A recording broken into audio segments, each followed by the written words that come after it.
The village did not sleep early that night. The games had ended, but their echo lingered, in bruised limbs, in hoarse laughter, in the low murmur of voices that drifted between houses long after dusk. Fires burned later than usual, fed with scraps of wood saved for festival days. Somewhere a flute sounded briefly, uncertain at first, then steadier, until it blended with the night and faded. Lucius lay awake on his pallet, staring at the dark beams of the ceiling. His body ached pleasantly, the honest ache of exertion. His calves were tight from running, his shoulders sore from wrestling and throwing. It was a pain he welcomed, a reminder that he had spent the day fully, wholly, among his people. Across the room, his mother slept lightly. He could hear it in her breathing, shallow, alert, the sleep of someone long accustomed to waking at the smallest sound. The wooden chest lay between them, pushed against the wall. Inside it, beneath folded cloth, were the coins from his first earning and the wool Marcus had brought her, still neatly wrapped as if unwrapping it fully might lessen its meaning. Lucius turned on his side, careful not to disturb her. The joy of the day still warmed him, but beneath it something uneasy stirred, a sense of imbalance. He could not name it yet, only feel it like a stone beneath the skin. The image returned to him unbidden. Marcus running beside him in the race, breath harsh, eyes bright, urging him forward. Go on, lad. Not command. Encouragement. Lucius closed his eyes. Morning returned to the village in its usual manner, not with ceremony, but with obligation. Roosters cried. Doors opened. Tools scraped against stone. The air filled with the sound of work resuming its ancient rhythm. Lucius rose early, as he always did, and washed at the basin outside. The water was cold, sharp enough to drive away the remnants of sleep. He dressed quickly and stepped back inside. Livia was already awake, kneeling by the hearth. She looked up as he entered, her gaze instinctive, assessing, not of suspicion, but of care. She noted the stiffness in his walk, the darkened knuckles, the faint scrape on his forearm. You'll bruise worse tomorrow, she said quietly. He smiled. Then I'll know I earned it. She snorted softly and returned to stirring the pot. Games make fools of boys. And men. After a pause, she added, Your uncle should know better. Lucius chuckled, crouching beside her to help break the bread. He does. That's why he enjoys them. She did not smile at that. They ate in companionable silence for a while. The porridge was thin but warm, the bread coarse. Outside, someone passed with a cart, the wheels rattling over stones. At last, Livia spoke again. Marcus leaves soon. Lucius looked up sharply. He didn't say.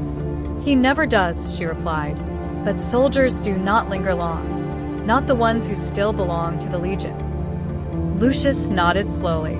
He had known it, of course, yet hearing it spoken aloud changed its shape, gave it weight. He'll come by today, she continued, to say farewell properly. You should be here. I will, Lucius said at once. Her eyes softened, just slightly. Good. She reached out and adjusted the fold of his tunic, as she had done since he was small. The gesture lingered a heartbeat longer than necessary. You ran well yesterday, she said, her voice even. I saw. He hesitated. You didn't look pleased. I was proud, she corrected, and afraid. The two are not enemies. Lucius had no answer for that. Marcus came near midday. Lucius heard him before he saw him. The familiar cadence of his step, the faint ring of metal from the shield strap across his shoulder. He stood when Marcus entered the yard, dusting his hands on his tunic. Marcus looked different today. Not outwardly, the same weathered face, the same scar, the same calm bearing, but something in his posture had shifted. Purpose sharpened him, drew his movements inward. So, Marcus said, clasping Lucius's forearm in greeting. Gaius, is you working already? Always, Lucius replied. Marcus nodded approval, then turned to Livia. Sister. She met his gaze steadily. Brother. They embraced briefly, carefully, as if each knew the other's strength and fragility too well to test it. Marcus glanced toward the chest by the wall. I hope the cloth was suitable. Livia inclined her head. It was generous, as always. A pause followed, small, waited. Marcus cleared his throat. I'll be leaving at dawn tomorrow. Orders came last night. Lucius felt the words settle like dust in his chest. Where? Livia asked. North, Marcus replied. To the coast first. Then we'll see. She nodded once. You'll eat before you go. That I will, Marcus said, smiling faintly. He turned to Lucius. Walk with me? Lucius glanced at his mother. She hesitated, then nodded. Don't be long. They walked beyond the houses, along the same road that led past the threshing yard. The ground still bore the marks of yesterday's games. Scuffed earth, broken reed stems, a forgotten javelin lying half-buried in dust. Marcus gestured toward it. You throw well. Lucius shrugged. I had a good teacher. Marcus smiled. You listen. That's rarer. They continued in silence for a time, the space between them filled with the sound of insects and distant work. At last Marcus spoke. You're near the age. Lucius stiffened slightly. For what? Marcus stopped walking and faced him. Don't pretend. You feel it too. Lucius looked away, toward the fields. I feel many things. Marcus studied him carefully. Rome will call you. Not because she knows your name, she never does, but because she knows your kind. And what kind is that? Lucius asked, his voice quiet. The kind who endure, Marcus replied. Who work without complaint. Who run harder when they are tired. Who carry others without being asked. Lucius swallowed. My mother. Your mother loves you, Marcus said gently. That is not a chain, but it is a weight. Lucius turned back to him. And the legion is not? Marcus did not answer at once. When he did, his voice was measured. The legion gives a man shape, purpose. It takes much, sometimes everything, but it does not lie about the cost. Lucius felt the truth of it settle uneasily inside him. I won't ask you to choose, Marcus continued. Not now, not yet, but I would be a poor uncle if I didn't prepare you. He reached into his satchel and withdrew the bronze fibula again, pressing it into Lucius's palm. Wear it when you stand tall. Remember who gave it to you and why. Lucius closed his fingers around it. I will.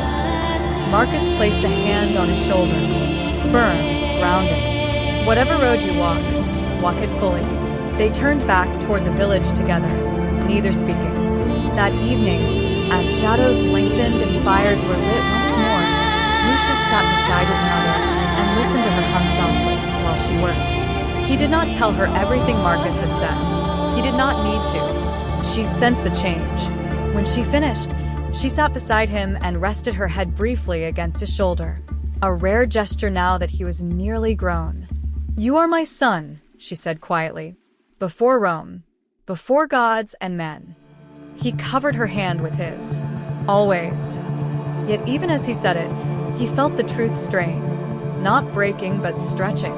Outside, beyond the hills, roads led outward, toward cities, camps, and destinies that did not ask permission. And somewhere within Lucius Varian, something had begun to turn. Marcus departed before dawn. There was no trumpet, no banner, no farewell crowd. Only the quiet sounds of a village waking too early, a gate creaking open, a mule stamping the earth, the faint rustle of cloaks in the cool air. Lucius stood with his mother at the edge of the road, where the packed earth gave way to the stones that led outward.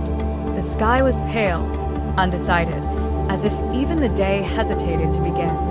Marcus had come alone, his shield strapped across his back, his satchel light. He wore no helmet. His sword hung plain at his side. Aurelia had stayed behind with the children. Marcus had insisted on it. Let them remember me walking away, he'd said, not standing still. Livia stepped forward first. She did not embrace him. Instead, she adjusted the strap on his satchel with quick, practiced fingers, the way she had done when they were younger, when he had first left for service. You'll write, she said. Marcus nodded. When I can. And you'll come back. I always do. Her lips tightened, but she said nothing more. Marcus turned to Lucius then. For a moment, the soldier vanished, and only the uncle remained, the man who had lifted him onto shoulders, who had sharpened his first blade, who had run beside him in the dust. "You walk straight," Marcus said. "Keep working, keep listening, and don't rush what the gods will bring in their own time." Lucius felt the words settle heavily. "I'll be here," he said. Marcus smiled faintly. "I know." He clasped Lucius's forearm, then stepped back. No grand gesture, no lingering look. Then he turned and walked down the road. Lucius watched until the figure grew small, until the shield's curve no longer caught the light. Only then did his mother release the breath she had been holding. They walked home in silence. The days that followed were quieter, not emptier. The village did not pause for the absence of one soldier, but subdued, as if a familiar weight had been lifted and the balance not yet restored. Lucius returned to the potter's workshop. Gaius noticed the change at once. "You've grown heavier," the old man said, watching him lift a rack of drying vessels. "Not in flesh, in thought." Lucius said nothing, only worked. His hands were steady, his movements precise. He did not rush, nor did he falter. The clay yielded to him easily now. Gaius nodded approval, but did not comment further. At home, Livia folded and unfolded the red wool more than necessary. She stored it carefully, then took it out again, as if testing its reality. At night, Lucius sometimes played the flute Marcus had given him. Softly, always softly. The sound carried only as far as the doorway, no farther. His mother listened from her pallet, eyes closed, saying nothing. The village youths gathered less often now. Work pressed harder as the season shifted. Fields demanded attention. Roofs needed mending before rain. Yet when they did meet, at the well, by the threshing yard, Lucius found himself regarded differently. Publius watched him with a measuring gaze.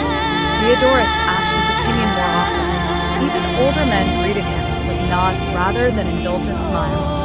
One afternoon, as Lucius helped repair a broken fence near the edge of the fields, an unfamiliar group passed through the village. 3 men, dusty and road-worn. Veterans by the look of them, cloaks faded, boots worn thin, faces marked by sun and scar alike. They spoke briefly with a village elder near the fountain. Lucius felt it immediately, the shift in the air. The attention. One of the veterans noticed him and paused. "You run yesterday's games?" he asked, nodding toward the yard. Lucius inclined his head. "I did." The man smiled. "Strong stride. You'll go far." Lucius felt his mother's presence behind him, though she was nowhere in sight. "I work with clay," Lucius replied. The veteran shrugged. "So did I. Before iron taught me better." They moved on, their laughter trailing behind them. Lucius stood still for a long moment after they were gone. That night, he told his mother about them. She listened without interruption, her face unreadable. When he finished, she set aside her work and looked at him steadily. "You are not them," she said. "No," Lucius agreed, "but I could be." Her jaw tightened. "You are my son. I know, and that must be enough." Lucius did not answer. The season edged forward. The days shortened. The air cooled. Lucius worked harder, ran farther, slept less. He found himself drawn to the outskirts of the village, where the road stretched away, not with longing exactly, but with awareness. Once, passing Marcus's empty house, he saw Aurelia standing in the doorway, Flavia on her hip, Tiberius at her side. The boy held his wooden sword loosely now, dragging it along the ground. Lucius stopped. Tiberius looked up and grinned. "When will father be back?" Lucius crouched to his level. "Soon enough." Tiberius nodded solemnly, satisfied. Aurelia met Lucius's gaze over the child's head.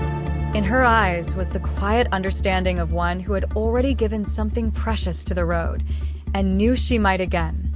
"Take care of yourself," she said. "I will," Lucius replied. As he walked away, he felt the weight of expectation settle, not imposed, but accepted.